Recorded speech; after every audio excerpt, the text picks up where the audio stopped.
ஆண்டவராகிய இயேசு கிறிஸ்துவின் நாமத்தினாலே உங்களை நான் வாழ்த்தி வரவேற்கிறேன். இந்த மாதத்தின் இறுதி வாரத்தை காணும்படி ஆண்டவராகிய தேவன் நமக்கு கிருபைகளை தந்திருக்கிறார். சென்ற நாட்கள் எல்லாவற்றிலும் துணையாய் நின்றவர் இந்த ஆராதனை வேளையிலும் நம்மோடு கூட மெய்யாகவே கடந்து வரும்படியாய் தலைகளை தாழ்த்தி கண்களை மூடி கர்த்தருடைய ஆசீர்வாதங்களுக்காக நாம் யாவரும் ஒருமனப்பட்டவர்களாய் ஜெபம் செய்வோம். எங்களை அதிகமாய் நேசிக்கிற எங்கள் அன்பின் பரலோக பிதாவே, ஆசீர்வதிக்கப்பட்ட இந்த நல்ல நாளுக்காக உம்முடைய நாமத்தை ஸ்தோத்திரிக்கிறோம். இந்த மாதத்தின் எல்லா நாட்களுக்கும் போதுமானவராய் இருந்து கடைசி நாளாகிய கர்த்தாவே, இதோ இந்த வாரத்தின் இறுதி நாளை நாங்கள் பார்க்கும்படியான இரக்கங்களை தந்தீரே, உம் நாமத்தை ஸ்தோத்திரிக்கிறோம்.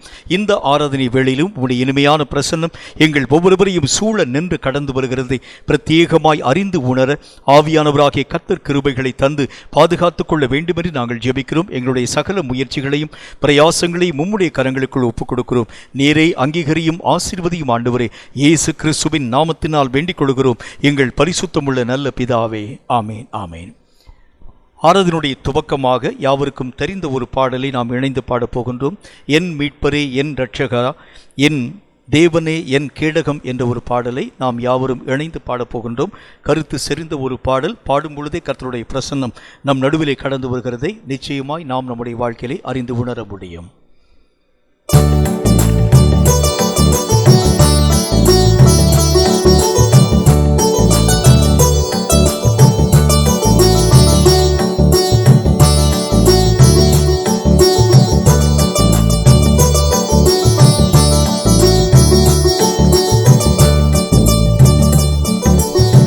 என் மீட்பரே, என் இரட்சகா, என் தேவனே, என் கேடகம், நான் நம்பின என் கோட்டையும் என் துருகமும் நீரே. நான் நம்பின என் கோட்டையும் என் துருகமும் நீரே.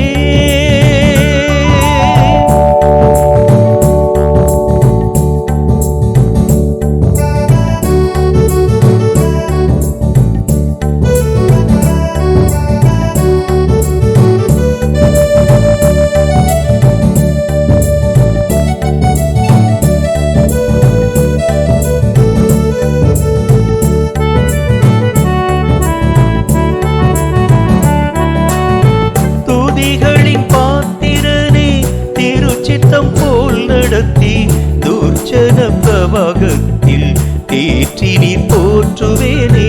துதிகளின் பாத்திரனே, திருச்சித்தம் போல் நடத்தி தூர்ச்சன பிரவாகத்தில் தேற்றி நீர் போற்றுவேனே. சதி மோசனாசங்களில் சத்ருவின் பயங்களிலும், சதி மோசனாசங்களில் சத்ருவின் பயங்களிலும் சார்ந்தும்மை நான் ஜீவிப்பேனே. சரணம் சரணம் நேசியாவே, என் மீட்பரே, என் இரட்சகா, என் தேவனே, என் கேடகம், நான் நம்பின என் கோட்டையும் என் துருகமும் நீரே. நான் நம்பின என் கோட்டையும் என் துருகமும் நீரே.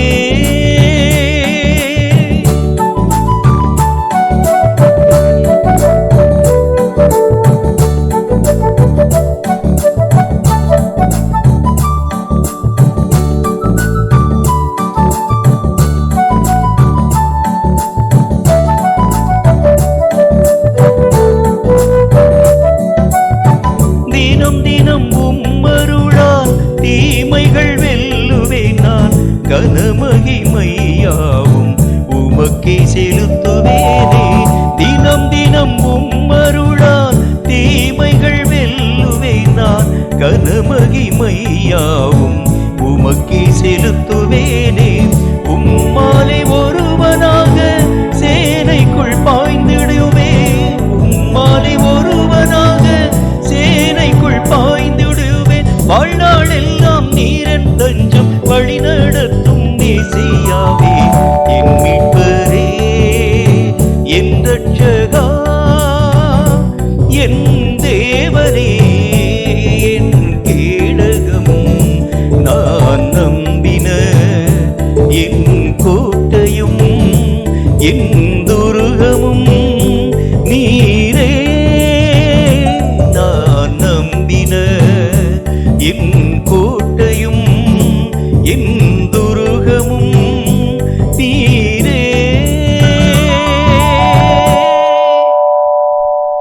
கர்த்தருடைய நாமம் மகிமைப்படுத்தப்படுவதாக. இனி ஒரு பாடலை நாம் யாவரும் இணைந்து பாடப் போகின்றோம். கர்த்தருடைய வேதம் நமக்கு சொல்லுகிறதை போல, இந்த ஜனங்கள் ஆண்டவராகிய தேவனை மகிமைப்படுத்தாதிருக்கிறது உண்டானால் கல்லுகளிலும் இருந்து ஆபிரகாமுக்கு தேவன் பிள்ளைகளை உருவாக்குவார் என்ற கருத்தை அடிப்படையாக கொண்ட ஒரு பாடல். கல்கள் கூப்பிடும் நீ பேசாவிட்டால், இந்த கல்கள் கூப்பிடும் நீ பாடாவிட்டால் என்ற ஒரு பாடலை நாம் யாவரும் இணைந்து பாடப் போகின்றோம்.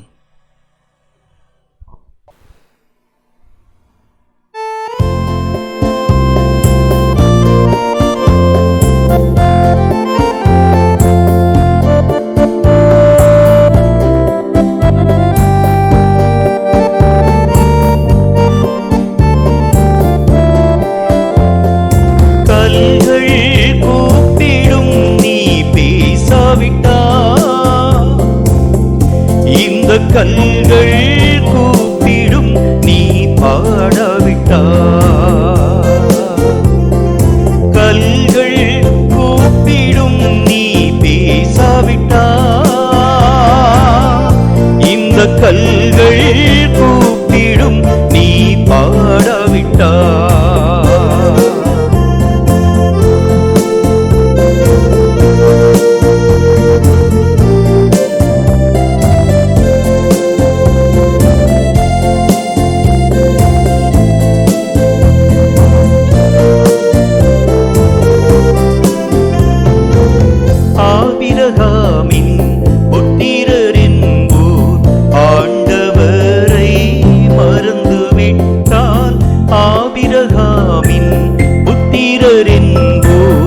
ஆண்டவரை மறந்துவிட்டால் கல்களால் தம் பிள்ளைகளாக்க வல்லவருண்டு தெரியுமா?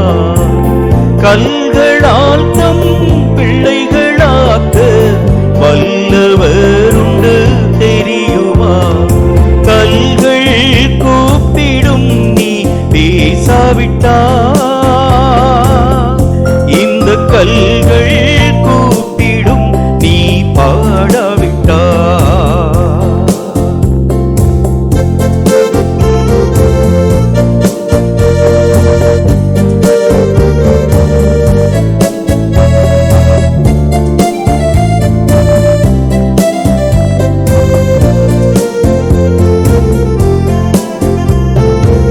வேதம் கற்று போதிப்போரும் சத்தியத்தை மறுதலித்தால், வேதம் கற்று போதிப்போரும் சத்தியத்தை மறுதலித்தால், ஆயக்காரர் பாவிகளும் பரலோகில் இடம் பெறுவாரே.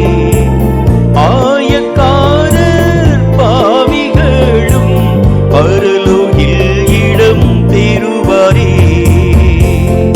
கல்கள் கூப்பிடும் நீ பேசாவிட்டால், இந்த கல்கள் கூப்பிடும் நீ பாடாவிட்டால்,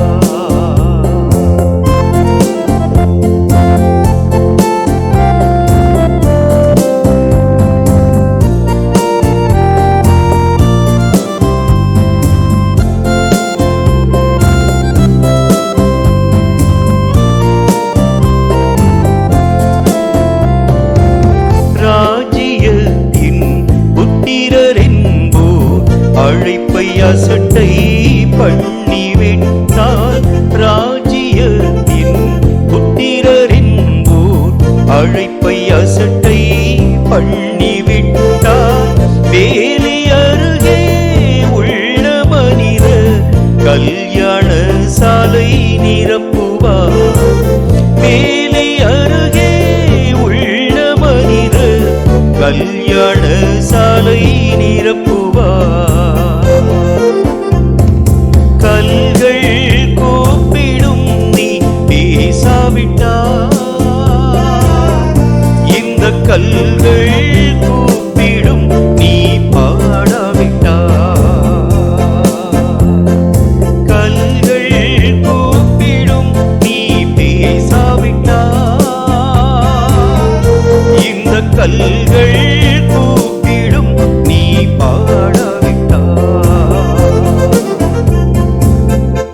கர்த்தருடைய நாமம் மகிமைப்படுத்தப்படுவதாக. வாசிக்கும்படியாக குறிக்கப்பட்டிருக்கக்கூடிய சங்கீத வசனம் சங்கீதங்களின் புஸ்தகம் 46வது அதிகாரம். கர்த்தராகிய தேவன் தாமே இந்த வசனங்களின் மூலம் நம்மோடு பேசும்படி தலைகளை தாழ்த்தி கண்களை மூடி கர்த்தரை நோக்கி நாம் ஜெபம் செய்வோம். எங்களை அதிகமாய் நேசிக்கிற எங்கள் அன்பின் பரலோக பிதாவே, ஆசீர்வதிக்கப்பட்ட இந்த நல்ல நாளிலும் உம்மால் எழுதி கொடுக்கப்பட்ட சத்திய வேத எழுத்துக்களுக்காய் நன்றி. இதை வாசித்து அறிந்து உணர்ந்து ஏற்ற பாக்கியங்களின் நன்மைகளையும் தடையில்லாமல் பெற்றுக்கொள்ள ஆண்டவரே நீர் இரக்கங்களை தந்து ஆசீர்வதிக்க வேண்டும் என்று இயேசு கிறிஸ்துவின் நாமத்தினால் வேண்டிக் கொள்கிறோம் எங்கள் பரிசுத்தமுள்ள பிதாவே, ஆமென். சங்கீதம் 46 ஆராதனையோடு இந்த சங்கீதத்தை வாசிப்போம். தேவன் நமக்கு அடைக்கலமும் பெலனும் ஆபத்து காலத்தில் அனுகூலமான துணையுமானவர்.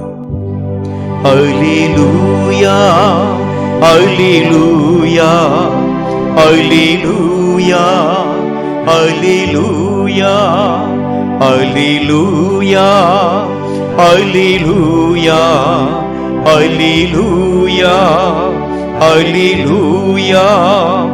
ஆகையால் பூமி நிலை மாறினாலும் மலைகள் நடு சமுத்திரத்தில் சாய்ந்து போனாலும் அதன் ஜலங்கள் கொந்தளித்து பொங்கி அதன் பெருக்கினால் பர்வதங்கள் அதிர்ந்தாலும் நாம் பயப்படுவோம்.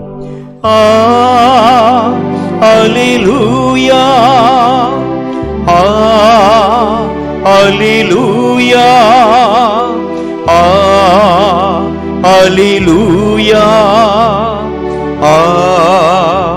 அல்லேலூயா. ஒரு நதி உண்டு, அதன் நீர்க்கால்கள் தேவனுடைய நகரத்தையும் உன்னதமானவர் வாசம் பண்ணும் பரிசுத்த ஸ்தலத்தையும் சந்தோஷிப்பிக்கும். அல்லேலூயா அல்லேலூயா அல்லேலூயா அல்லேலூயா அல்லேலூயா அல்லேலூயா அல்லேலூயா அல்லேலூயா. தேவன் அதன் நடுவில் இருக்கிறார், அது அசையாது. அதிகாலையிலே தேவன் அதற்கு சகாயம் பண்ணுவார். அல்லேலூயா அல்லேலூயா அல்லேலூயா அல்லேலூயா. ஜாதிகள் கொந்தளித்தது, ராஜ்யங்கள் தத்தளித்தது. அவர் தமது சத்தத்தை முழங்க பண்ணினார், பூமி உருகி போயிற்று. அல்லேலூயா அல்லேலூயா அல்லேலூயா அல்லேலூயா அல்லேலூயா அல்லேலூயா அல்லேலூயா அல்லேலூயா. சேனைகளின் கர்த்தர் நம்மோடு இருக்கிறார், யாக்கோபின் தேவன் நமக்கு உயர்ந்த அடைக்கலமானவர். அல்லேலூயா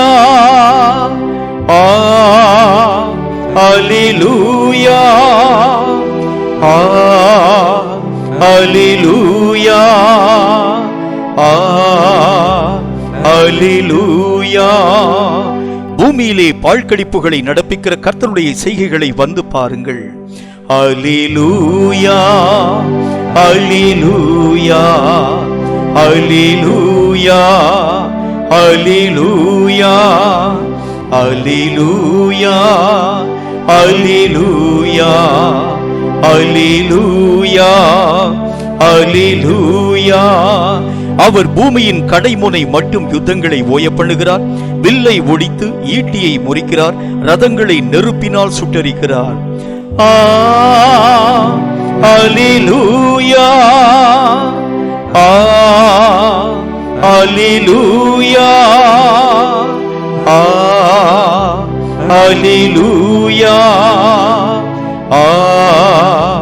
அல்லேலூயா. நீங்கள் அமர்ந்திருந்து நானே தேவன் என்று அறிந்து கொள்ளுங்கள். ஜாதிகளுக்குள்ளே உயர்ந்திருப்பேன், பூமியிலே உயர்ந்திருப்பேன். அல்லேலூயா அல்லேலூயா அல்லேலூயா அல்லேலூயா அல்லேலூயா அல்லேலூயா அல்லேலூயா அல்லேலூயா. சேனைகளின் கர்த்தர் நம்மோடு இருக்கிறார், யாக்கோபின் தேவன் நமக்கு உயர்ந்த அடைக்கலமானவர். அல்லேலூயா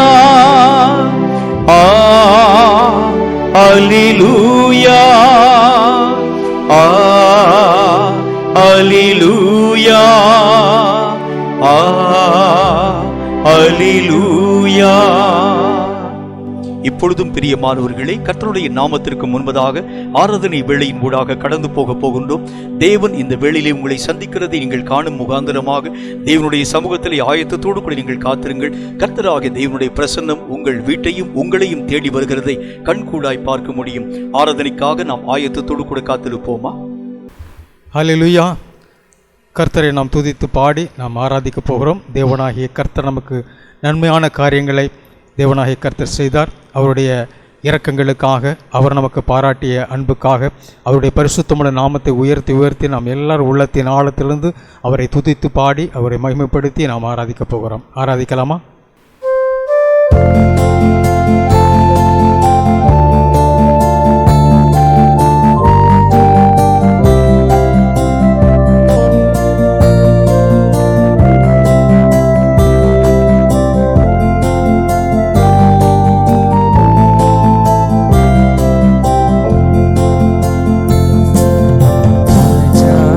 பிரசன்னம் போதுமையா, எப்போதும் எனக்கு போதுமையா.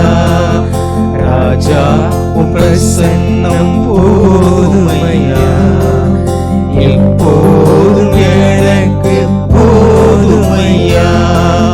பிரசன்னம் பிரசன்னம் தேவ பிரசன்னம்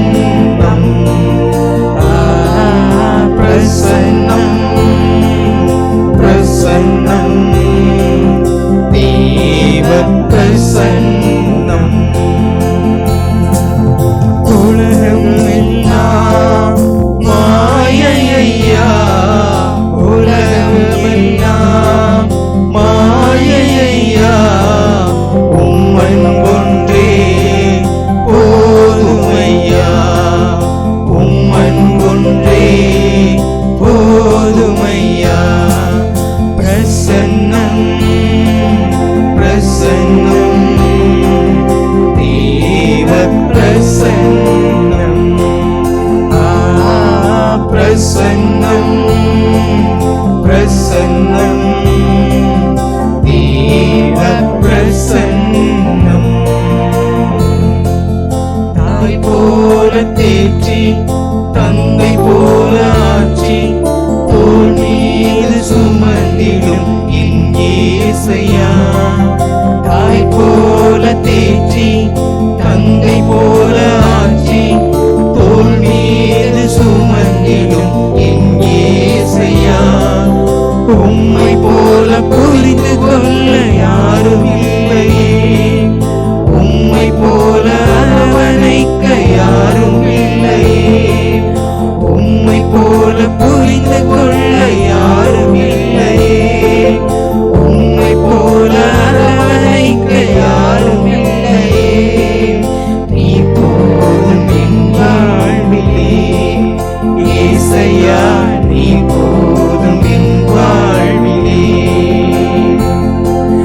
நீ போதும் என் வாழ்விலே இயேசையா, நீ போதும் என் வாழ்விலே. மலை போல துன்பம் என்னை சூழும் போது அதை பனி போல உருகிட செய்பவரே. மலை போல துன்பம் என்னை சூழும் போது அதை பனி போல உருகிட செய்பவரே. கண்மணி போல என்னை காப்பவரே, உள்ளங்கையில் பொறித்தென்னை நினைப்பவரே. கண்மணி போல என்னை காப்பவரே, உள்ளங்கையில் பொறித்தென்னை நினைப்பவரே. நீ போதும் என் வாழ்விலே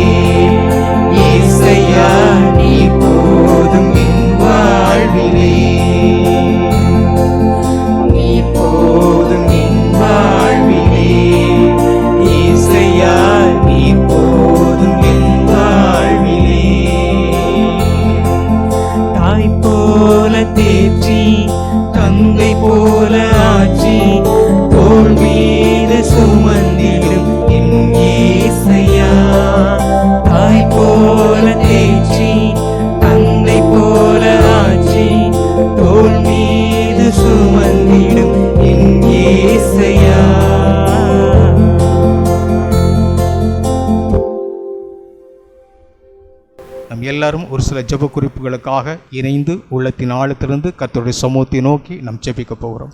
ஜெபிக்கலாமா? இப்பொழுது நாம் ஜெப வேலைக்குள்ளே கடந்து செல்வோம்.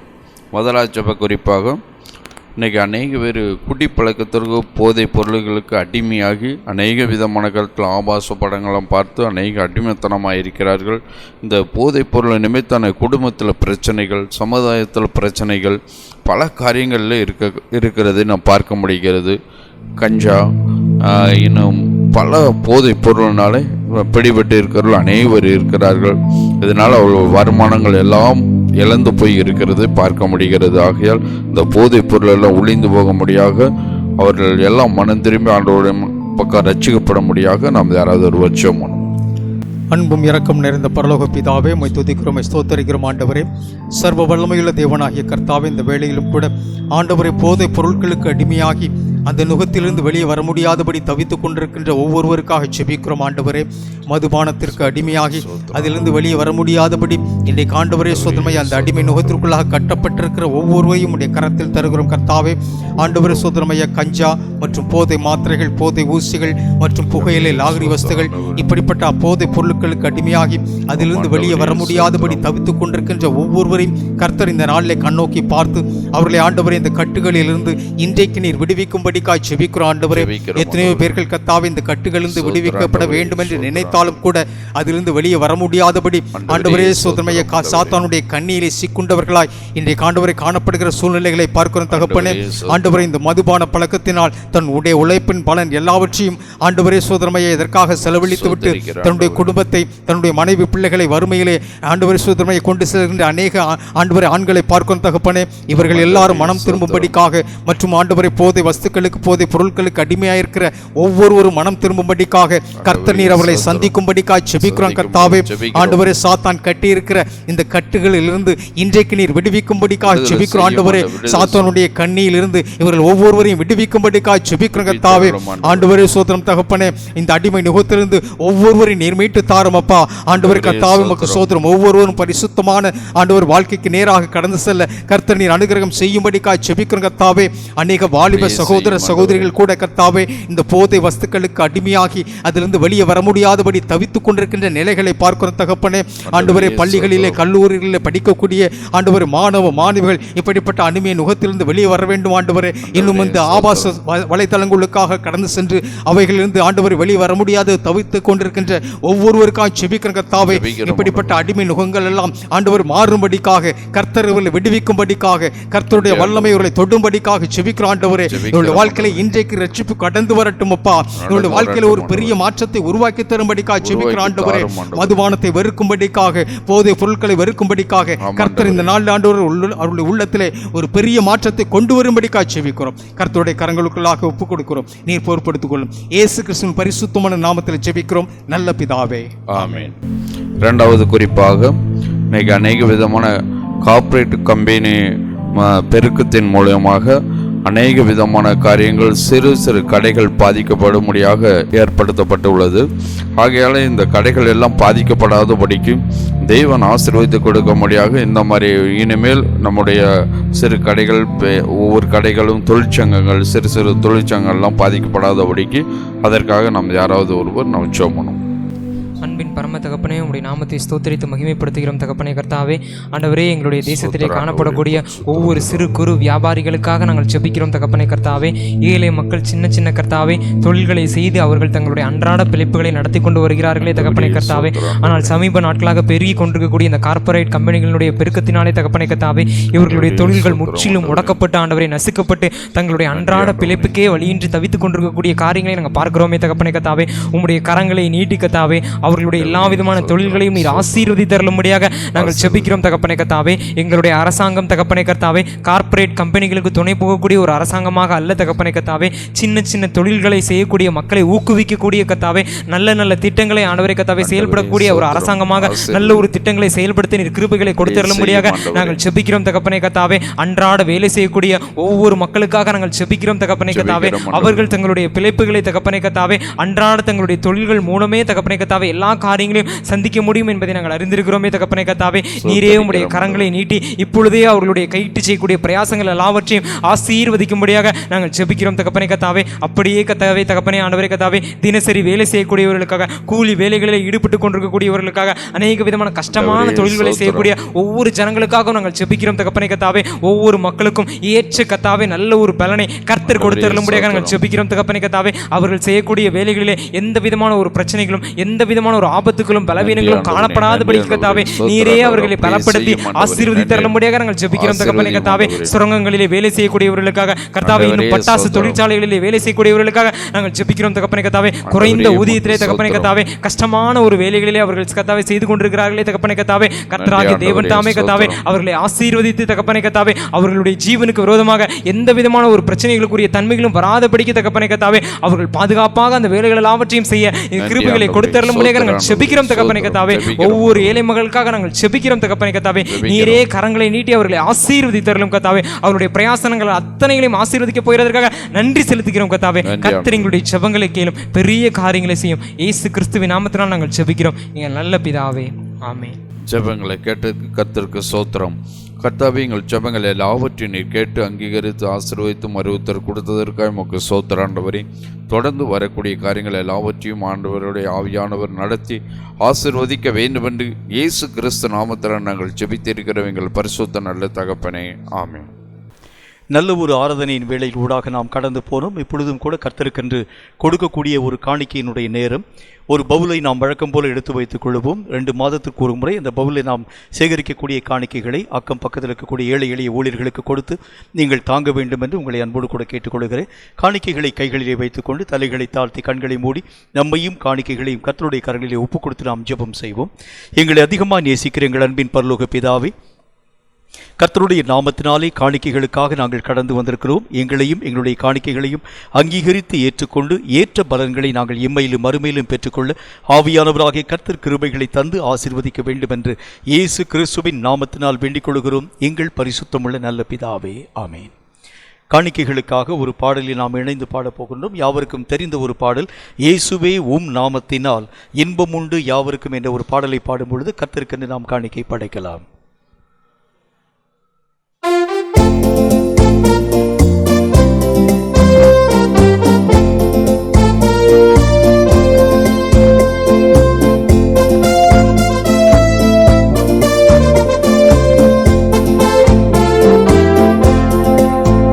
இயேசுவே உம் நாமத்தினால் இன்பமுண்டு யாவருக்கும், நன்றியுள்ள இதயத்துடன் கூடினோம் இந்நன்னாளிலே.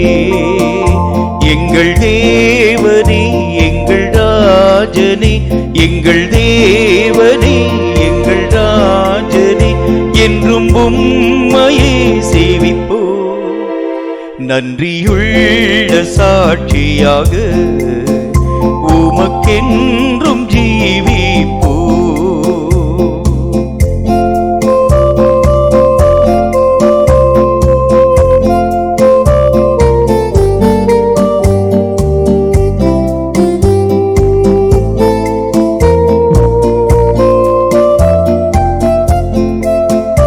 நிலையில்லா இவ்வுலகில்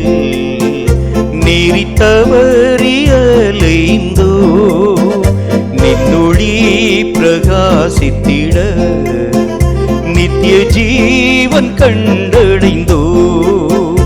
எங்கள் தேவனே எங்கள் ராஜனே, எங்கள் தேவனே எங்கள் ராஜனே, என்றும் உம்மையே சேவிப்போம். நன்றியுள்ள சாட்சியாக உமக்கென்றும் ஜீவிப்போ.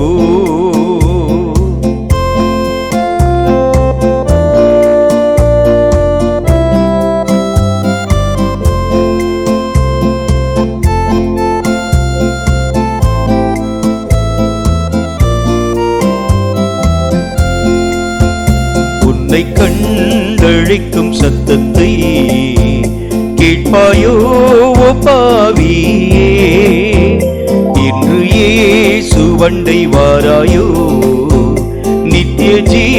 ஜீவன் பெற்றிடவே. எங்கள் தேவனே எங்கள் ராஜனே, எங்கள் தேவனே எங்கள் ராஜனே, என்றும் உம்மையே சேவிப்போ. நன்றியுள்ள சாட்சியாக உமக்கென்றும் ஜீவிப்போ. நன்றியுள்ள சாட்சியாக உமக்கென்றும் ஜீவிப்போ. கொடுக்கப்பட்ட காணிக்கைகளை கர்த்தர் அங்கீகரிக்கும்படியாக தலைகளை தாழ்த்தி நாம் ஜெபம் செய்வோம். எங்களை அதிகமாய் நேசிக்கிற எங்கள் அன்பின் பரலோக பிதாவே, இந்த நல்ல நாளிலும் கர்த்தருக்கென்று காணிக்கைகளை படைக்கும் நல்லதொரு வேளையை ஆண்டவராகிய தேவன் எங்களுக்கு தந்து, இந்த காணிக்கையாகிய பலிகளின் மேல் உம்முடைய ஆசீர்வாதம் விளங்குவதாக, கொடுத்த உம்முடைய பிள்ளைகளையும் பேர் பேராய் தொட்டு ஆசீர்வதித்து இம்மைக்கும் மறுமைக்கும் ஏற்ற மகிமையான காரியங்களை நீர் அவர்கள் வாழ்க்கையிலே தந்து மேன்மைப்படுத்த வேண்டும் என்று இயேசு கிறிஸ்துவின் நாமத்தினால் வேண்டிக் கொள்கிறோம் எங்கள் பரிசுத்தமுள்ள நல்ல பிதாவே. ஆமேன், ஆமேன். இப்பொழுதும் கர்த்தருடைய வார்த்தைகளை நாம் கேட்கும்படி நாம் கடந்து வருகின்றோம். ஆண்டவராகிய தேவனுடைய சமூகத்திலே ஜெபத்தோடு நாம் காத்திருக்கிறது உண்டானால் கர்த்தர் உங்களோடு கூட தெளிவாய் பேசுகிறதை கண்கூடாய் நீங்கள் உங்கள் வாழ்க்கையிலே கற்று உணர முடியும். ஜெபத்தோடு கர்த்தருடைய வார்த்தைகளுக்காய் நாம் காத்திருக்கலாமா? ஆண்டவராகிய இயேசு கிறிஸ்துவின் நாமத்தினாலே உங்களை நான் வாழ்த்தி வரவேற்கிறேன். இந்த மாதத்தின் இறுதி வாரத்தை காண ஆண்டவராகிய தேவன் தந்த கிருபைக்காக கர்த்தருடைய நாமத்தை ஸ்தோத்திரிப்போம். இந்த மாதத்திலே ஒவ்வொரு நாளிலும் ஆண்டவராகிய தேவன் நமக்கு போதுமானவராய் நின்று நன்மையான காரியங்களை உருவாக்கி கொண்டு வந்தார். கர்த்தருக்கே ஸ்தோத்திரம். இனி ஒரு புதிய மாதத்திற்குள் துவங்க ஆண்டவராகிய தேவன் இரக்கமான வல்லமைகளை தருவார். இந்த நாளிலும் கர்த்தருடைய வார்த்தைகளின் ஊடாக நாம் கடந்து போகின்றோம். நாம் எடுத்துக்கொண்ட வேத வசனத்தின்படியே எபேசியருக்கு எழுதப்பட்ட நிருபம் 5வது அதிகாரம் 14வது வசனத்தை வாசிக்க கேளுங்கள். எபேசியர் 5:14 என்ன சொல்கிறது என்று பாருங்கள். ஆதலால் தூங்குகிற நீ விழித்து, தூங்கக்கூடிய நீ விழித்து, மரித்தோரை விட்டு எழுந்திரு, மரித்தோரை விட்டு நீ எழுந்திரு.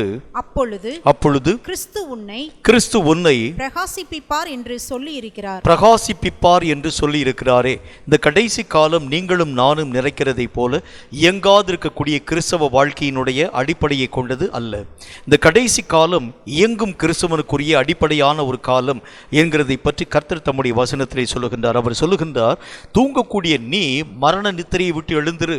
இது இயங்காதிருக்கக்கூடிய கிறிஸ்தவனுக்குரிய ஒரு காலமாய் இல்லாமல் இருக்கிறபடியினாலே இயங்கும் கிறிஸ்தவனாக நீ உன்னுடைய எல்லைகளை உருமாற்றம் அடையப்பட வேண்டியது அவசியம்.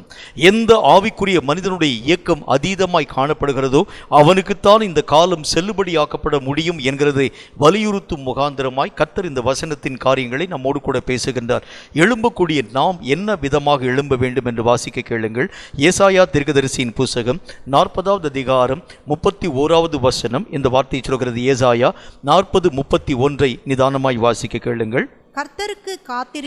கர்த்தருக்கு காத்திருக்கக்கூடியவர்களோ புதிய பலம் அடைந்து கழுகுகளைப் போல செட்டைகளை அடித்து அவர்கள் எழும்புவார்கள். அவர்கள் ஓடினாலும் இளைப்படையார்கள், நடந்தாலும் சோர்ந்து போக மாட்டார்கள். கர்த்தருடைய வேதம் சொல்கிறது, இந்த கடைசி காலத்தில் எழும்பும் கிறிஸ்தவன் பலவானாய் எழும்ப வேண்டியது அவசியம். பலவீனமாய் காணப்படக்கூடிய எந்த கிறிஸ்தவனும் யுத்தத்திற்கு ஆகாதவனாய் லாயக்கற்றவனாய் தள்ளுந்து போகக்கூடிய காலங்கள் இது. இந்த கடைசி காலம் நீங்களும் நானும் நினைக்கிறதை போல பலவீனமான ஒரு காலம் அல்ல. ஒரு காலத்தில் இயங்காதிருக்கக்கூடிய ஒரு வாழ்க்கை நீங்களும் நானும் வாழ்ந்தோம். பலவீனமான ஒரு ஆவிக்குரிய நிலைகளின் ஊடாக கடந்து போனோம். ஆனால் இனி வரக்கூடிய இந்த கடைசி காலத்திலே நீங்களும் நானும் பலம் பொருந்தின மனிதர்களாய் எழும்ப வேண்டும் என்று கர்த்தருடைய வேதம் நமக்கு சொல்கிறது. எந்த விஷயத்திலே நாம் நம்முடைய பலம் நிறைந்த ஒரு வாழ்க்கை வாழக்கூடிய ஒரு மக்களாய் எழும்ப வேண்டும் என்று கர்த்தருடைய வேதம் சொல்கிறது என்று வாசிக்க கேளுங்கள். 1 கொரிந்தியரின் புத்தகம் 15வது அதிகாரம் 44வது வசனம் இந்த வார்த்தை நமக்கு சொல்கிறது. 1 கொரிந்தியர் 15:44 என்ன சொல்கிறது என்று பாருங்கள். ஜென்ம சரீரம் விதைக்கப்படும், ஆவிக்குரிய சரீரம் எழுந்திருக்கும். ஜென்ம சரீரமும் உண்டு, ஆவிக்குரிய சரீரமும் உண்டு. கர்த்தர் நமக்கு சொல்கின்றார், நீங்களும் நானும் ஆவியில் எழும்ப வேண்டும். இந்த கடைசி காலம் சாத்தானோடு கூட நேரடியாக யுத்தம் செய்யக்கூடிய காலமாக இருக்கிறதுனாலே சாத்தான் ஆவியாய் இருக்கக்கூடிய சாத்தானை நீங்களும் நானும் ஜெயிக்க வேண்டும் என்று சொன்னால் ஆவிக்குரிய ரீதியாக நம்முடைய எழுப்புதலின் தன்மை காணப்பட வேண்டியது அவசியம். ஆவிக்குரிய விஷயத்தில் எழும்பக்கூடிய நிலை என்றால் என்ன? பல நிலைகளை நம்முடைய தியானத்தில் நாம் பார்த்து கொண்டு வருகின்றோம். இன்றைக்கு குறிப்பாக ஒரு முக்கியமான காரியத்தை நம்முடைய தியானத்தின் வடிவாக பார்க்க போகின்றோம். இதை குறித்து வேதம் சொல்லக்கூடிய வார்த்தையை வாசிக்க கேளுங்கள். ரோமருக்கு எழுதப்பட்ட நிருபம் 8வது அதிகாரம் 6வது வசனம் இந்த வார்த்தையை சொல்கிறது. ரோமர் 8வது அதிகாரம் 6வது வசனத்தை சற்று நிதானமாய் வாசிக்க கேளுங்கள். மாம்ச சிந்தை மரணம், மாம்சத்தினுடைய சிந்தனைகள் எல்லாம் மரணம், ஆவியின் சிந்தையோ ஜீவனும் சமாதானமுமாம். கர்த்தருடைய வேதத்தில் என்ன சொல்லுகின்றார்? ஆவிக்கேற்ற வண்ணம் சிந்திக்கக்கூடிய சிந்தனை உள்ளவனாய் நீயும் நானும் எழும்ப வேண்டும். இந்த கடைசி காலத்தில் மாம்ச சிந்தை ஆவிக்குரிய நிலைகளை அழுத்தி போடக்கூடிய ஒரு காலம். நம்முடைய ஆவியினால் எழும்ப முடியாத அளவிற்கு மாம்சம் நம்முடைய சிந்தனைகள் எல்லாவற்றையும் கட்டுப்படுத்த துவங்க ஆரம்பிக்கிறது. ஆவிக்குரிய நிலைகளை யோசிக்க முடியாத அந்த சூழ்நிலை, ஆவிக்குரிய காரியங்களிலே எழுப்பதின் ஊடாக கடந்து போகாத நிலையை நம்முடைய வாழ்க்கையிலே உருவாக்கக்கூடிய அளவிற்காக இந்த மாம்சம் முந்தி எழும்பி நின்று ஆவிக்குரிய சிந்தனைகள் எல்லாவற்றையும் மட்டுப்படுத்த துவங்க ஆரம்பித்து விடுகிறது. கர்த்தர் இன்றைக்கு நல்ல ஒரு வார்த்தை சொல்கின்றார். எந்த விதமான ஒரு காரியமாய் காணப்பட ஆரம்பித்தாலும் ஆவிக்கேற்ற வண்ணமாய் சிந்திக்கக்கூடிய மக்களாய் நீங்களும் நானும் எழும்ப வேண்டும். இது என்ன ஆவிக்குரிய விஷயத்திலே சிந்திக்கக்கூடிய தன்மை என்றால் என்ன? ஆண்டவராகிய இயேசுவை பார்த்து, இயேசு கிறிஸ்துவை பிலாத்துனுடைய அரண்மனையிலே, ஏரோதனுடைய அரண்மனையிலே கொண்டு போய் நிறுத்தக்கூடிய நேரத்திலே ஆண்டவராகிய இயேசுவை பார்த்து அவர்கள் ஒரு கேள்வி கேட்குறாங்க. நீர் உண்மையிலே யூதனுடைய ராஜாதானா என்கிற ஒரு வார்த்தையை பற்றி கேட்கிறாங்க. உடனே ஆண்டவராகிய தேவன் சொல்லுகின்றார், ஆம், நீர் சொல்லுகிறபடிதான். உம்முடைய ராஜ்யம் எங்கே இருக்கிறது? உடனே இயேசு அதற்கு மறு உத்தரவு சொல்லுகின்றார், என்னுடைய ராஜ்யம் இந்த உலகத்திற்குரியதல்ல. அப்படின்னா அவருடைய சிந்தனை எல்லாம் எதை பொறுத்து காணப்பட ஆரம்பிக்கிறது பாருங்கள். மாம்சீகமான அணுகுமுறை, மாம்சீகமான தோற்றங்கள், மாம்சீகமான நினைவுகளை தாண்டி அப்பாற்படுத்தப்பட்ட ஒரு நிலை. அவர் பேசக்கூடிய பேச்சு முதற்கொண்டு எதை பற்றி பேசுகின்றார்? என்னுடைய ராஜ்யம் இந்த உலகத்திற்கு அல்ல, என்னுடைய ராஜ்யம் என் பரமபிதாவாகிய தேவன் எனக்கென்று ஆயத்தப்படுத்தி வைத்திருக்கக்கூடிய பரிசுத்த ராஜ்யம். எப்படி அவருடைய மனமெல்லாம் யோசிக்க ஆரம்பிக்கிறது பாருங்கள். ஆனால் நம்முடைய மனதிலே காணப்படக்கூடிய அந்த யோசனை எந்த காரியங்களை சுற்றி வர ஆரம்பிக்கிறது என்று பாருங்கள். வேதம் சொல்லுகிறதை போல மாம்சமும் அதனுடைய நிறைவும், மாம்சமும் அதனுடைய தோற்றமும், மாம்சமும் அதனுடைய எண்ணங்களும், மாம்சமும் அதனுடைய சிந்தனைகளும். மாம்சத்திற்காக அழுகின்றோம், மாம்சத்திற்காக வேதனைப்படுகிறோம், மாம்சத்திற்காக துக்கப்படுகின்றோம், மாம்சத்திற்காக பிரயாசப்படுகின்றோம். இதை தாண்டி வேற எந்த விதமான பரிமாணத்தின் நிலைகளும் நம்முடைய சிந்தனைக்குள் வருகிறதே இல்லை.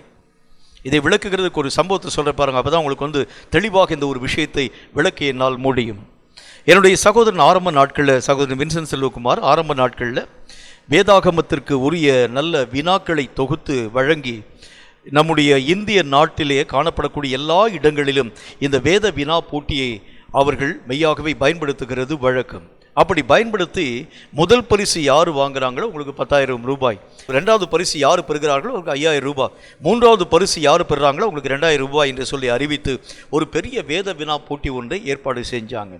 ஏற்பாடு செய்த பொழுது அநேகம் விதமான மக்கள், இந்தியாவிலே காணப்படும் ஏராளமான மாநிலங்களில் இருக்கக்கூடிய மக்கள் எல்லாம் இந்த வேதாகம இந்த தேர்வில் பங்கு பெற ஆரம்பித்தாங்க. நிறைய பேர் அந்த பரிசுகள் பெறக்கூடிய ஒரு நேரம். ஒரு முறை தேர்வு வைக்கப்பட்டிருக்கக்கூடிய அந்த காலத்தில் தமிழகத்திலே பாளையங்கோட்டையிலே சார்ந்திருக்கக்கூடிய ஒரு அருமையான ஒரு சகோதரி முதல் பரிசு வாங்கிட்டாங்க. ரெண்டாவது பரிசு சிவகாசியை சார்ந்த அப்படின்னு ஒரு சகோதரி, மூன்றாவது சென்னையை சார்ந்த ஒரு சகோதரின்னு வச்சுக்கோங்களேன். இந்த மாதிரி ஒரு 3 பேர் பிரைஸ் வாங்கிட்டாங்க. உடனே இந்த வைபவத்தை கொண்டாடும்படிக்காக அந்த நாட்களிலே காணப்பட்ட அருமையான தேவனுடைய மனிதர் சாது செல்வராஜ் அவர்களுடைய அலுவலகத்தில், ஏஞ்சல் டிவி அலுவலகத்தில் இந்த பரிசு அளிக்கும் வைபவத்தை கொண்டாட போகிறாங்க. ஏராளமான மக்களை கூப்பிட்டுட்டாங்க. பாளையங்கோட்டில் இருக்கக்கூடிய அந்த முதல் பரிசு பெற்ற சகோதரி, சிவகாசியில் இருக்கக்கூடிய சகோதரி, அப்புறம் சென்னையில் இருக்கக்கூடியவங்க எல்லாத்தையும் கூப்பிட்டு வந்துட்டாங்க. எல்லாரும் உட்கார்ந்து ஒரு பெரிய ஒரு ஃபங்க்ஷன் ஒன்று நடத்துகிறாங்க. ஃபங்க்ஷனுடைய முடிவில் அந்த பரிசு அளிக்கக்கூடிய ஒரு விழா. பரிசு அளிக்கக்கூடிய நேரத்தில் பாளையங்கோட்டையை சார்ந்த சகோதரி ஃபர்ஸ்ட் ப்ரைஸ் வாங்கினாங்க. எல்லாரும் கரகோஷம் பண்ணாங்க. செகண்ட் ப்ரைஸ் அந்த சிவகாசியை சார்ந்தவங்க, தேர்ட் ப்ரைஸ் சென்னை, இப்படி எல்லாம் ரொம்ப கரகோஷம் வாங்கினாங்க.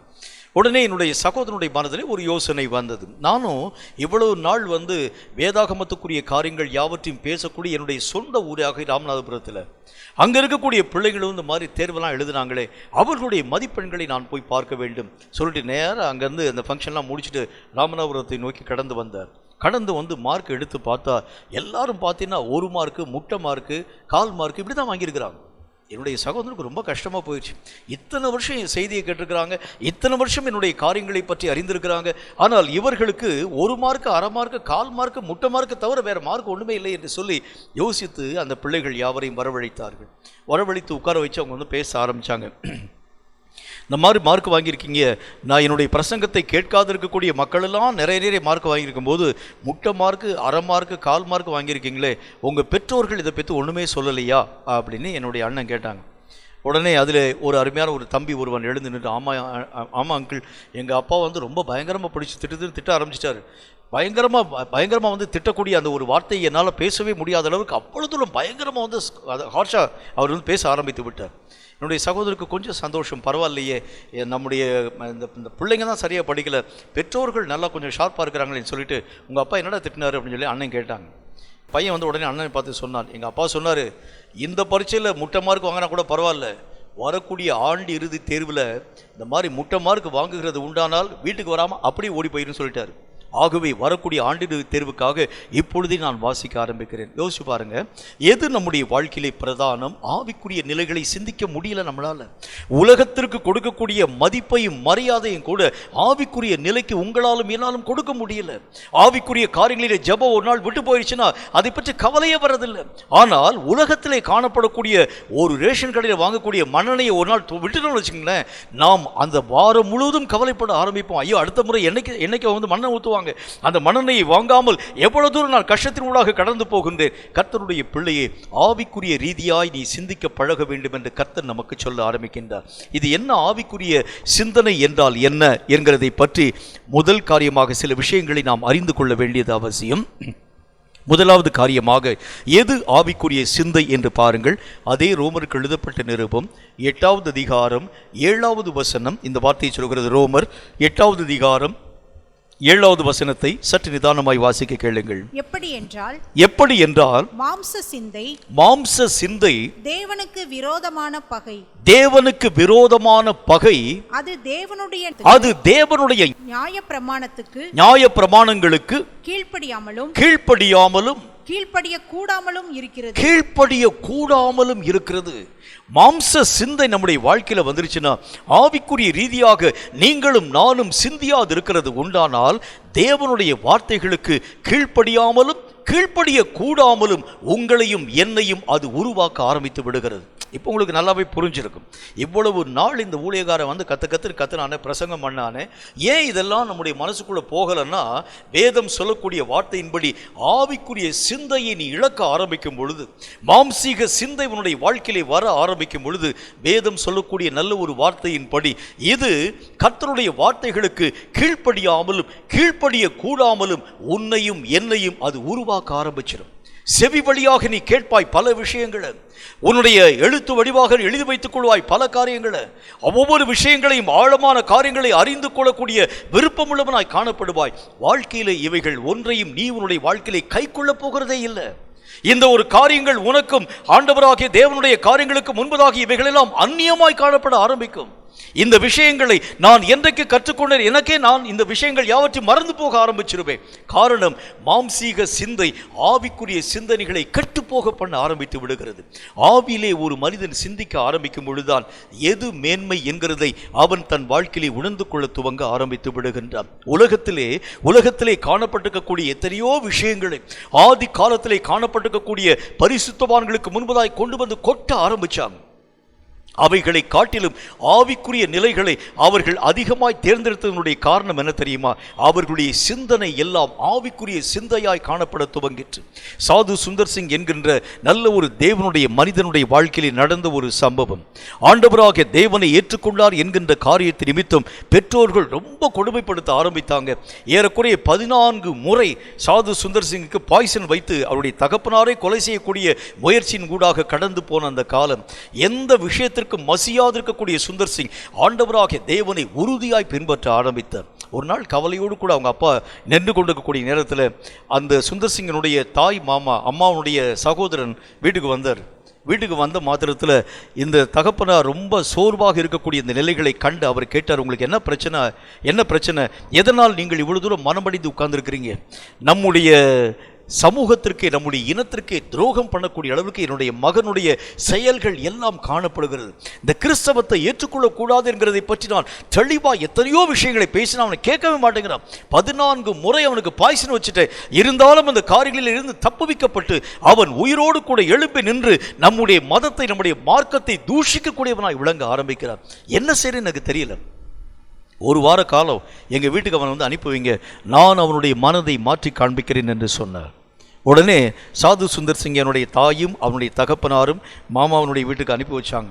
மாமாவனுடைய வீட்டுக்கு அனுப்பி வச்ச மாத்திரத்தில் அன்றைக்கு ஒரு நாள் ரெஸ்ட் எடுத்தாங்க. 2வது நாளில் மாமா வீட்டினுடைய உள் அறையிலே இருக்கக்கூடிய சில பகுதிகளை சாது சுந்தர் சிங்குக்கு காண்பிக்கும்படி அழைத்து கொண்டு போனார். உள்ளே பார்த்தீங்கன்னா ஏராளமான பொக்கிஷ குவியல்கள், நிறைய நகை, நிறைய பணம், நிறைய தங்கக்கட்டி, நிறைய காரியங்களை வைத்திருக்கக்கூடிய அந்த விஷயம். இந்த மாமா சுந்தர் சிங்கோடு கூட பேச ஆரம்பித்தார். தம்பி, நீ என்னுடைய ஒரே மகளை நீ திருமணம் பண்ணுகிறது உண்டானால் இந்த சொத்து எல்லாம் உனக்குத்தான். நீ உலகத்தை அனுபவிக்க வேண்டிய இந்த காலத்தில் நீ ஒரு ஆண்டி பண்டாரத்தை போல, ஒரு பரதேசியை போல வாழ்க்கை வாழுகிறது என்ன? ஆகவே நல்ல ஒரு வாழ்க்கையை, அதாவது உண்மையான ஒரு வாழ்க்கையை நீ உன்னுடைய வாழ்க்கையிலே ஆசரிக்க வேண்டியது அவசியம். ஆகவே என்னுடைய மகளை நீ திருமணம் செய்து கொள். இந்த ஒரு வார காலத்திற்குள்ளே அதுக்குரிய எல்லா ஏற்பாடையும் நான் பண்ணி முடிச்சிடேன். எல்லா காரியங்களையும் நீ சுகமாய் வாழ்க்கை வாழ வேண்டும். இந்த சொத்து எல்லாவற்றையும் உன் பேரில் நான் எல்லா காரியங்களும் நான் எழுதி கொடுத்து விட ஆரம்பித்து விடுகின்றேன். சாது சுந்தர் சிங் அவரை பார்த்து ஒரு வார்த்தை சொன்னார், இந்த சொத்தில் இது மாதிரி கோடி மடங்கு கொடுக்க ஆரம்பித்தாலும் என் தேவனை விட்டு நான் விலக மாட்டேன். எப்படி சொல்றாரு பாருங்க. இதற்கு என்ன காரணம்? மாம்ச சிந்தை இருந்திருக்கிறது உண்டானால் நிச்சயமாக சாது சுந்தர் சிங் ஆண்டவரை விட்டு போயிருப்பாரு. ஆவியினுடைய சிந்தை மேலோங்கி வர ஆரம்பித்த பொழுது மாம்சத்தினுடைய காரியங்களை துச்சமாய் மதிக்க துவங்க ஆரம்பித்தார். இன்றைக்கு என்னாலே மாம்சத்துக்குரிய விஷயங்களை துச்சமாய் மதிக்க முடியாததற்கு காரணம் ஆவியிலே சிந்திக்கக்கூடிய சிந்தனை இல்லை. ஆவிக்குரிய காரியங்களிலே எழுப்புதல் நிலை நம்முடைய வாழ்க்கையிலே காணப்படுகிறது. ஆவிக்குரிய தன்மைகளை ஆவிக்குரிய வண்ணமாய் ஆராயக்கூடிய மனப்பக்குவம் உனக்கும் எனக்கும் இல்லை. அதுதான் காரணம். அப்ப கர்த்தருடைய வேதம் சொல்லக்கூடிய நல்ல ஒரு வார்த்தையின்படி ஆவிக்குரிய சிந்தை நம்முடைய வாழ்க்கையிலே மேலெழும்ப ஆரம்பிக்கிறது உண்டானால் உலகத்தையும் உலகத்துக்குரிய காரியங்கள் எல்லாவற்றையும் துச்சமாய் மதிக்கும் மனிதனாய் நீயும் நானும் மாற்றப்பட ஆரம்பிச்சிருவோம்.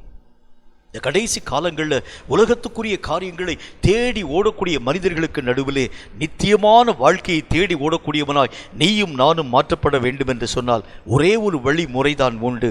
ஆண்டவராகிய தேவனுக்குள் ஆவியின் சிந்தை உன் வாழ்க்கையிலே வர ஆரம்பிக்கும் பொழுது இவைகள் எல்லாவற்றையும் பெற்றுக்கொள்ளக்கூடியவனாய் விளங்க ஆரம்பிச்சிருவார். 2வது ஒரு காரியத்தை பாருங்க.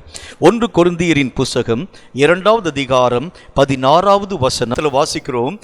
அந்த ஆவிக்கேற்ற வண்ணமாய் சிந்தியாது இருக்கக்கூடிய ஒரு மனிதனாய் நாம் காணப்படுகிறது உண்டானால் தேவனுக்குரியவைகளை உங்களாலும் என்னாலும் புரிந்து கொள்ளவே முடியாது. ஆவிக்குரிய நினைவுகளை உங்களாலும் என்னாலும் விளங்கிக் கொள்ளவே முடியாது.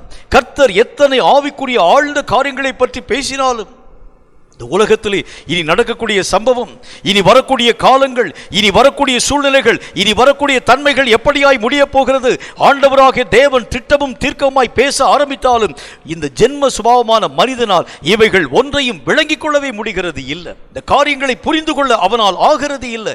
கர்த்தருடைய வேதம் அதைத்தான் சொல்ல ஆரம்பிக்கிறது. எத்தனை பிரசங்கங்கள், எத்தனை ஆவிக்குரிய நிலைகளை பற்றி நீங்களும் நானும் கற்றுக்கொள்ளக்கூடிய ஒரு மனிதர்களாய் விளங்க ஆரம்பித்தோம். எத்தனை ஆவிக்குரிய ஆழ்ந்த சத்தியங்கள் உங்களுக்கும் எனக்கும் முன்பதாக பேசப்பட்டது. இது கடைசி கால ஓட்டம். இந்த ஓட்டத்திலே நீங்களும் நானும் நிற்கிறது உண்டானால் இனி ஒரு காலம் உங்களுக்கும் எனக்கும் கொடுக்கப்படுகிறது இல்லை. இத்தனை தீர்க்கமான வார்த்தைகள் பேசப்பட ஆரம்பித்தாலும் இன்றைக்கு வரைக்கும் நீயும் நானும் இயங்காதிருக்கிறதுடைய காரணம் ஜென்ம சுபாவமான நிலை நமக்குள்ள இருக்கு. ஆவிக்குரிய காரியங்களை பற்றியதான சிந்தனைகளற்ற நிலை நம்முடைய வாழ்க்கையில் இருக்கிறது. எது மேன்மை என்கிறதை பற்றி அறிய முடியாது இருக்கக்கூடிய நிலை உனக்குள்ளும் எனக்குள்ளும் இருக்கிறது. ஜென்ம சுபாவமான மனிதனால் ஆவிக்குரிய விஷயங்களின் ஆழ்ந்த காரியங்களை ஒரு நாளும் விளங்கிக் கொள்ள முடிகிறது இல்லை. அவர் எத்தனை நயம் காட்டி பேசினாலும், எத்தனை ஆழ்ந்த காரியங்களை பற்றி பேச ஆரம்பித்தாலும், எத்தனை அணுகுமுறையின் ஊடாக உன்னையும் என்னையும் அணுகி காலங்களை பற்றியும் நேரங்களை பற்றியும் விரிவாய் கர்த்தர் பேசினாலும் உன்னாலும் என்னாலும் விளங்கிக் கொள்ள முடியாமல் போகிறதனுடைய முகாந்திரம் என்ன, காரணம் என்ன? வேதம் சொல்லக்கூடிய வார்த்தையின்படி ஆவிக்கேற்ற சிந்தனை அற்ற ஜென்ம சுபாவமான மனுஷனுக்கேற்ற சிந்தனைகள் நம் வாழ்க்கையில் நிறைந்திருக்கிறது தான் காரணம். கர்த்தர் நிறைய விஷயங்களை இந்த காலத்திலே நம்முடைய கண்களுக்கு முன்பதாய் தெளிவாய் பேச ஆரம்பிக்கிறார். கொஞ்ச நாளைக்கு முன்னால் ஒரு விஷயத்தை நான் மெய்யாகவே கேள்விப்பட ஆரம்பித்தேன். ஒரு விஷயம்ல நிறைய விஷயத்தை நான் கேள்விப்பட ஆரம்பித்தேன். இந்த லாக்டவுன் பீரியடு இருக்கக்கூடிய காலங்கள், மக்கள் வெளியவே வரக்கூடாது என்று சொல்லக்கூடிய ஒரு நேரம். எந்த நேரத்தில் இந்த மாதிரி கொரோனா வைரஸ் நோயினுடைய தாக்குதல் இப்போ கொஞ்சம் ஓரளவு நமக்கு கொஞ்சம் மட்டுப்படுத்தப்பட்டிருக்கிறது. ஆனால் ரொம்ப பீக் லெவலில் போகக்கூடிய அந்த காலத்தில் நான் கேள்விப்பட்ட ஒரே ஒரு முக்கியமான ஒரு விஷயம் என்ன அப்படின்னா, அந்த பீக் லெவலில் போகக்கூடிய காலத்தில் தான் அநேகம் விதமான திருமணங்கள் உருவாக்கப்பட்டது. கொஞ்சம் யோசிச்சு பாருங்களேன். இப்போ இருக்கக்கூடிய நெருக்கமான ஒரு காலம், வாழ்வா சாவான்னு போராடக்கூடிய காலம். நாளை தினத்தில் நம்ம உயிரோடு இருப்போமா இல்லையான்னு நமக்கு தெரியாது. இந்த மாதிரி இருக்கக்கூடிய நேரத்தில் எப்படி ஒரு மனுஷனால் கல்யாணம் பண்ண முடியுது யோசிச்சு பாருங்களேன். நாளைய தினம் காலையில் இந்த திருமணம் முடிச்சுட்டு சாயங்காலமே அந்த மனுஷனுக்கு கொரோனா வந்துருச்சுன்னு வச்சுங்களேன், அவனுடைய வாழ்க்கையினுடைய நிலைவு என்னமாய் மாற்றப்பட்டு போகும்? என்ன காரியங்கள் அவனுடைய வாழ்க்கையிலே வரும்? 2 நாளைக்குள்ள அவனுடைய ஜீவன் போய்விட்டது என்று வைத்துக் கொள்ளுங்கள். அந்த பெண்ணினுடைய நிலை என்னவாய் மாற்றப்பட முடியும்? எதையுமே யோசிக்கவே இல்லை. அவர்கள் தங்கள் வாழ்க்கையில் எதை நோக்கி கடந்து போக ஆரம்பிச்சாங்க? நகைகளை சேர்க்கிறதும், பொருளை சேர்க்கிறதும், ஆபரணங்களை சேர்க்கிறதும், அந்தஸ்துகளை சேர்க்கிறதும், அநேகம் விதமான காரியங்களை தன்னுடைய வாழ்க்கையை பயன்படுத்துகிறதும், வீட்டில் புதிய பலகாரங்களை கண்டுபிடித்து போடுகிறதும், இந்த ஒரு வேலையை தன்னுடைய வாழ்க்கையை செயல்படுத்தினுடைய காரணம் என்ன?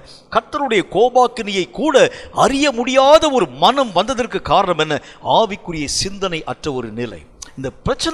இந்த மாதிரி பிரச்சனை இதுவரைக்கும் கேள்விப்பட்டது கூட கிடையாது.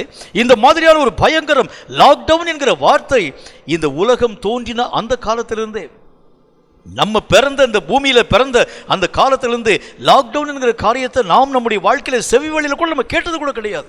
ஆனால் கண்கூடாக பார்க்கக்கூடிய நிலை வரும்பொழுது, எப்படியா உலகத்தை ஆடம்பரமாய் ஆசரிக்க உன்னாலும் என்னாலும் ஆயிற்று? எப்படி நம்மளால முடியுது? பயங்கரமான பிரச்சனை வரக்கூடிய நேரத்தில் இதுக்கு நல்ல ஒரு உதாரணம் சொல்ல வேண்டும் என்றால், நீ சாப்பிட்டு முடிந்தவுடன் உன்னை நான் கொல்ல போகிறேன் என்று சொல்லி கழுத்துக்கு பக்கத்தில் கத்தி வைத்திருக்கக்கூடிய நேரத்தில் அந்த மனுஷன் கேட்குறான், எனக்கு சாப்பிட வேண்டிய சாப்பாடு சாதாரணமான சாப்பாடு வேண்டாங்க, நல்ல 4 புரோட்டாவை பிச்சு போட்டு வரணும், அது மட்டும் இல்லாமல் சிக்கனில் இந்த விதமான சிக்கனை வாங்கி வர வேண்டும். கழுத்து பக்கத்தில் கத்தி வச்சிருக்காங்க. உனக்கு இப்போ சாப்பாடு சாப்பிட்டு முடிச்சோடனே குத்த போகிறேன். ஆனால் அவன் மனம் திறந்து கேட்கிறான், எனக்கு இந்த மாதிரியான சிக்கன் எனக்கு வேண்டாம், அந்த மாதிரியான வெரைட்டியான சிக்கன் வேண்டும் என்று சொல்லி அவன் சாப்பிடக்கூடிய நேரம், மரணத்துக்கு பக்கத்தில் போகக்கூடிய நேரத்தில் கூட எப்படி ஐயா அந்த மனுஷனால் திருப்தியாக சாப்பிட முடியும்? இன்றைக்கு நீயும் நானும் வாழக்கூடிய வாழ்க்கையினுடைய நிலை அப்படித்தான் இருக்கிறது. மரணம் சமீபமாக இருக்கக்கூடிய காலத்தில் எப்படி சம்பிரமமாக வாழ உன்னாலும் என்னாலும் முடிகிறது? காரணம் ஆவிக்குரிய சிந்தனைகள் அற்ற ஜென்ம சுபாவமான நிலை, ஆவிக்குரிய காரியங்களை பற்றி அறிய முடியாத ஒரு நிலை. இந்த நிலைகள் உனக்குள்ளும் எனக்குள்ளும் இருக்கக்கூடிய வரைக்கும் வேதம் சொல்லக்கூடிய வார்த்தையின்படியே தேவனுடைய ராஜ்யத்திலே பிரவேசிக்க உன்னாலும் என்னாலும் ஆகிறது இல்லை. இன்னும் ஒரே ஒரு முக்கியமான விஷயத்தை நான் உங்களுக்கு சொல்ல வேண்டியது அவசியம். பிலிப்பியருக்கு எழுதப்பட்ட நிருபம் 2வது அதிகாரம் 5வது வசனத்தை சற்று நிதானமாய் வாசிக்க கேளுங்கள். பிலிப்பியர் 2வது அதிகாரம் 5வது வசனம் என்ன சொல்கிறது என்று பாருங்கள். கிறிஸ்து இயேசுவில் இருந்த சிந்தையே உங்களிலும் இருக்க கடவுது. கிறிஸ்து இயேசுவில் இருந்த சிந்தையே உங்களிலும் இருக்க கடவுது. ஆவிக்குரிய சிந்தைனா என்ன அப்படின்னா, இயேசு கிறிஸ்துவுக்குள் இருந்த அதே சிந்தை நமக்குள்ளும் இருக்க வேண்டும். இயேசு கிறிஸ்துவுக்குள் என்ன சிந்தனை இருக்கிறது அப்படின்னு பார்த்தீங்கன்னா, அதே 2வது அதிகாரம் 4வது வசனத்தையும் 7வது வசனத்தையும் வாசிச்சு பார்த்தீங்கன்னா இந்த காரியங்களை தெளிவாக புரிந்து கொள்ள முடியும். 4வது வசனத்தையும் 6, 7 ஆகிய வசனத்தையும் வாசிச்சு பாருங்க. அவனவன் தனக்கானவைகளை அல்ல, கிறிஸ்துனுடைய சிந்தனை எப்படின்னு பாருங்க. அவனவன் தனக்கானவைகளை அல்ல, பிறருக்கானவைகளையும் நோக்குவானாக. முதல் சிந்தை என்னவா? அவனவன் தனக்குரியவைகளை அல்ல, மற்றவனுக்குரியதை நோக்க வேண்டும். இயேசு தனக்குரிய எந்த விஷயத்தையும் நோக்கி கூட பார்க்கல. தனக்கு உண்டான எந்த விதமான விடுதலையும் பற்றி இயேசு கிறிஸ்து நினைச்சு கூட பார்க்கல. இயேசு நினைக்க ஆரம்பிக்கிறது உண்டானால், தன் ஜீவனை ஆண்டவராக தேவன் மரணத்திலே ஊற்றாமல் யார் பாவத்திலே செத்தால் எனக்கு என்ன வந்துச்சு? நான் ஏன் என்னுடைய ஜீவனை தந்து இவர்களுடைய பாவத்திலே நின்று நான் அவர்களை விடுவிக்க வேண்டும்? இயேசு யோசிக்கல. அவனவன் தனக்கானவைகளை அல்ல, பிறருக்கானவைகளை நோக்கி பார்க்க வேண்டும். 6வது வசனத்தை 7வது வசனம் என்ன போட்டுக்குன்னு பாருங்க. அவர் தேவனுடைய ரூபமாயிருந்தும் தேவனுக்கு சமமாய் இருக்கிறதை கொள்ளையாடின பொருளாக எண்ணாமல் கொள்ளையாடின பொருளாக எண்ணாமல் தம்மை தாமே அவர் வெறுமையாக்கி அடிமையின் ரூபம் எடுத்து மனுஷர் சாயலானார். எப்படி போட்டிருக்காரு பாருங்க. கிறிஸ்துவுக்குள் இருக்கக்கூடிய சிந்தை எப்படிப்பட்டது? அவர் தேவனாகிய கர்த்தருக்கு சமமாய் இருக்கக்கூடிய அந்த நினைவுகளை தன்னுடைய வாழ்க்கையிலே முதன்மையாக கொள்ளாமல், அப்படின்னா என்ன அர்த்தம்? தான் கையில் இருக்கக்கூடிய அதிகாரங்களை துஷ்பிரயோகம் செய்து, தான் கரங்களிலே கொடுக்கப்பட்டிருக்கக்கூடிய அதிகாரங்களை துஷ்பிரயோகம் செய்து மனிதர்களுக்கு முன்பதாக தைரியமான காரியங்களை, துணிகரமான காரியங்களை உருவாக்காமல் தன்னையே தாழ்த்தக்கூடிய ஒரு மனிதனாய் விளங்க ஆரம்பித்தார். நம்முடைய வாழ்க்கையில எத்தனையோ விஷயங்கள் கற்காதிருக்கக்கூடிய நேரத்தில் நம்ம எரியாத ஒரு மேட்டிமை வருகிறதை பார்க்க முடியும். ஒன்றுமே தெரியாது. இப்போ என்னை கொண்டு போய் பில் கிரஹாமுக்கு முன்பதாக, இன்னும் பெரிய பெரிய பிரசித்தி வாய்ந்த ஊழியக்காரர்களுக்கு முன்பதாக போய் உட்கார வைக்கிறது உண்டானால் நான் மெய்யாகவே ரொம்ப பயத்தோடு கூட உட்கார ஆரம்பிச்சிருப்பேன். என்னுடைய சகோதரனுக்கு முன்னால் போய் உட்கார வைக்கிறீங்க, மோகன் சேனனுக்கு முன்னால் போய் உட்கார வைக்கிறீங்க. இப்படி உட்கார வைக்கக்கூடிய நேரத்தில் அவர்கள் மூலமாய் வரக்கூடிய வார்த்தைக்கு முன்பதாக நான் எம்மாத்திலும் பயத்தோடு கூட நான் இருக்கிறது வழக்கம். இதே நேரத்தில் கொஞ்சம் யோசிக்கிறேன். நான் என்ன யோசிக்கிறேன்? அவங்களாம் என்னங்க பிரசங்கம் பண்ணுவாங்க, என் பிரசங்கத்துக்கு முன்னால் அதெல்லாம் ஒன்றுமே இல்லை. அது எப்படி யோசிக்க முடியும்? கர்த்தருடைய வேதம் சொல்கிறது, எல்லா காரியங்களையும் செய்யக்கூடிய வல்லமை பெற்றவர் இயேசு. தேவனாகிய கர்த்தருடைய தற்சுரூபத்திற்கு ஏற்ற மகிமை பெற்றவர் இயேசு. அதை அவர் கொள்ளையாடிய பொருளாக நினைவு கூறாமல் கிறிஸ்து இயேசு என்ன செய்தார்? தன்னையே தரை மட்டும் தாழ்த்த துவங்க ஆரம்பித்தார். அப்படின்னா வேதத்தில் ஆண்டவர் சொல்லக்கூடிய நல்ல ஒரு வார்த்தையின்படி ஆவிக்குரிய சிந்தை என்று சொன்னால் எதை கர்த்தராகிய தேவன் நமக்கு சொல்ல ஆரம்பிக்கின்றார்? என்னையே குறித்து மேன்மைப்படுத்தப்படக்கூடிய ஒரு நிலை. நிறைய பேர் யோசிக்கக்கூடிய தன்மை அதுதான். அவங்க என்ன யோசிக்க ஆரம்பிக்கிறாங்க? பவுல் அப்போஸ்தலன் அதனால தான் தெளிவாக எழுதி வைத்திருக்கிறார். நிற்கிறேன் என்று சொல்லக்கூடியவன் எவனும் விழுந்து போகாதபடி ஜாக்கிரதையாக இருக்க கடவன். உனக்குள்ள மேட்டிமை சிந்தையாய் இராமல் நீ மெய்யாகவே அமர்ந்தவனாய் தாழ்மையுள்ளவனாய் காணப்பட வேண்டியது அவசியம். ஏன் சொல்றாருன்னா, நம்மை அறியாத ஒரு சுய மேட்டிமை. இதுக்கு பேரு ஆவிக்குரிய நினைவுகளை தாண்டிய ஜென்ம மனிதனுடைய நினைவு. இந்த நினைவுகள் நம்முடைய வாழ்க்கையிலே வரக்கூடிய வரைக்கும் ஆவிக்கு ஏற்ற காரியங்களை சிந்திக்கவும் செயலாற்றவும் உன்னாலும் என்னாலும் ஆகிறது இல்லை. ஆவிக்கேற்ற காரியத்திலே நீங்களும் நானும் வளர வேண்டும் என்று சொன்னால் ஆண்டவராகிய தேவன் நல்ல ஒரு பாடம் ஒன்றை கற்பித்து தந்து கடந்து போக ஆரம்பித்தார். அவர் சொன்னார், உங்களிலே ஒருவன் முதன்மையாய் இருக்க விரும்பினால் எல்லாருக்கும் கடையானவனாய் அவன் காணப்பட கடவன். எப்படி சொல்றாரு பாருங்க. எல்லாருடைய கால்களை அவன் கழுவணும். எல்லா விதமான மக்களுக்கு முன்பதாக தன்னை தாழ்த்துகிறவன் தான் ஆண்டவராகிய தேவனுக்கு முன்பதாக உயர்ந்த நிலையிலே காணப்பட முடியும். ஆவியினுடைய நிலை வேறு, மாம்சத்தினுடைய நிலை வேறு. மாம்சத்தில் பந்த காம்சத்தை மேல நிற்க முடியும், ஆனால் ஆவிலே தாழ்த்தினால் தான் மேலே நிற்க முடியும். ஆவிக்குரிய சிந்தை வர ஆரம்பிக்கும் பொழுதுதான் மாம்சீக அனுசரணையை உன்னாலும் என்னாலும் புறம்பே தள்ள முடியும். மாம்சீகத்துக்குரிய இச்சைகள், மாம்சீகத்துக்குரிய பாவங்கள், மாம்சீகத்துக்குரிய எண்ணங்கள், அனுசரணைகள், எல்லா விதமான காரியங்களையும் புறம்பாக்க வேண்டும் என்றால் ஆவிக்குரிய சிந்தை நினைவு உனக்குள்ளும் எனக்குள்ளும் வர வேண்டியது அவசியம். கேட்கும் கர்த்தருடைய பிள்ளையே, ஆவிலே சிந்திக்க பழக வேண்டும் என்று கர்த்தராகிய தேவன் உனக்கும் எனக்கும் வார்த்தைகளை பேச ஆரம்பிக்கின்றார். மாம்சீக பிரகாரமான அணுகுமுறையோடு கூட வாழ்ந்த வாழ்க்கையினுடைய நிலை போதும். எது ஆவிக்குரிய சிந்தை? ஆண்டவராகிய தேவனுக்கு கீழ்ப்படியக்கூடிய எல்லா விதமான நிலைகளை நான் பெற்றுக்கொள்ளக்கூடிய ஒரு மனிதனாய், தேவனுக்குரியவைகளை அறிய முடியாமல் தடுக்கக்கூடிய ஜென்ம மனிதனை புறம்பாக்கக்கூடியவனாய், இயேசுவிலே இருந்த அந்த சிந்தையை தரித்துக் கொள்ளக்கூடிய ஒரு மனிதனாய் எப்பொழுது நான் என்னை மாற்றிக்கொள்கிறேனோ ஆவிக்குரிய நினைவுள்ளவனாய் காணப்பட முடியும். தேவ ராஜ்யத்திலும் சென்று பங்கடைய என்னால் ஆகும் என்று கர்த்தர் நமக்கு சொல்லுகின்றார். தலைகளை தாழ்த்தி கண்களை மூடி கர்த்தரை நோக்கி நாம் ஜெபம் செய்வோம். எங்களை அதிகமாய் நேசிக்கிற எங்கள் அன்பின் பரலோக பிதாவே, ஆசீர்வதிக்கப்பட்ட இந்த நல்ல நாளிலும் உரைக்கப்பட்ட பரிசுத்த வேத வாக்கியத்திற்காக நன்றி. இந்த வார்த்தையின் மூலம் கர்த்தாவே, ஆவியினுடைய சிந்தை என்றால் என்ன என்கிறதை பற்றி தேவரீர் நீர் எங்களோடு கூட பேசி சொன்னீர். இந்த வார்த்தைகளின் அடிப்படையிலே கர்த்தாவே உமக்கு கோடான கோடி ஸ்தோத்திரம். தேவனாகிய கர்த்தருக்கு கீழ்ப்படியும் ஒரு கர்த்தாவை மனிதனாக தேவனுக்குரியவைகளை அறியக்கூடாத அளவிற்கு தடுக்கக்கூடிய ஜென்ம மனிதனை புறம்பாக்கி ஆவிக்குரிய நிலையிலே வளரவும், ஆண்டவராகிய இயேசுவிலே இருந்த சிந்தனைகள் எங்கள் வாழ்க்கையிலே பற்றி பிடிக்கவும் ஏற்ற கிருபைகளை தந்து ஆசீர்வதிக்க வேண்டும் என்று நான் ஜெபிக்கிறேன். இந்த வார்த்தைகளை கேட்டு உம்முடைய பிள்ளைகள் யாராயிருந்தாலும் ஆவிக்கேற்ற வண்ணமாய் சிந்தித்து தேவனுக்கு பிரியமுள்ள ஒரு பாத்திரமாய் வனையப்பட கிருபைகளை தந்து ஆசீர்வதிக்க வேண்டும் என்று இயேசு கிறிஸ்துவின் நாமத்தினால் வேண்டிக் கொள்கிறோம் எங்கள் பரிசுத்தமுள்ள நல்ல பிதாவே, ஆமேன். இந்த வார்த்தைகளை கேட்ட உங்கள் ஒவ்வொருவரையும் கர்த்தர் அளவில்லாமல் ஆசீர்வதிப்பாராக. ஆவிக்கேற்ற சிந்திக்கக்கூடிய ஒரு மக்களாய் நீங்கள் விளங்குகிறது உண்டானால் நிச்சயமாய் கர்த்தருடைய ராஜ்யத்திலே பிரவேசிக்கக்கூடிய தகுதியை நீங்களும் நானும் பெற்றுக்கொள்ள முடியும். கர்த்தர் உங்களை ஆசீர்வதிப்பாராக. ஆமேன். கர்த்தருடைய ஆசீர்வாதத்தை ஆமீன் என்று சொல்லி நாம் பெற்றுக்கொள்வோம். கர்த்தர் உன்னை ஆசீர்வதித்து உன்னை காக்க கடவர். ஆமென். கர்த்தர் தம்முடைய முகத்தை உன்மேல் பிரகாசிக்க பண்ணி உன்மேல் கிருபையாய் இருக்க கடவர். ஆமென். கர்த்தர் தம்முடைய முகத்தை உன்மேல் பிரசன்னமாக்கி உனக்கு சமாதானம் கட்டளையிட கடவர். ஆமென். என் ஆத்துமாவே கர்த்தரை ஸ்தோத்திரி, என் முழு உள்ளமேலுடைய பரிசுத்த நாமத்தை ஸ்தோத்திரி. என் ஆத்துமாவே கர்த்தரை ஸ்தோத்திரி, கர்த்தர் செய்த சகல உபகாரங்களையும் மறவாதே. ஆமேன்.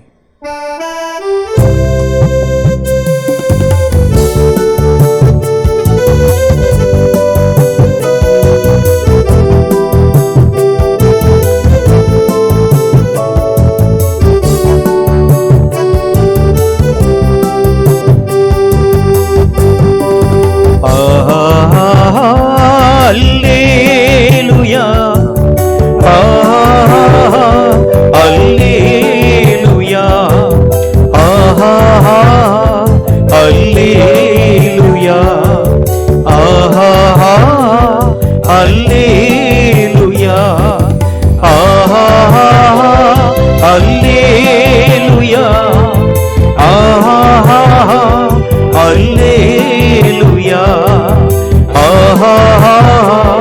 அல்லேலூயா, ஆமென். கர்த்தர் தாமே உங்கள் ஒவ்வொருவரையும் அளவில்லாமல் ஆசீர்வதிப்பாராக. ஆமேன்.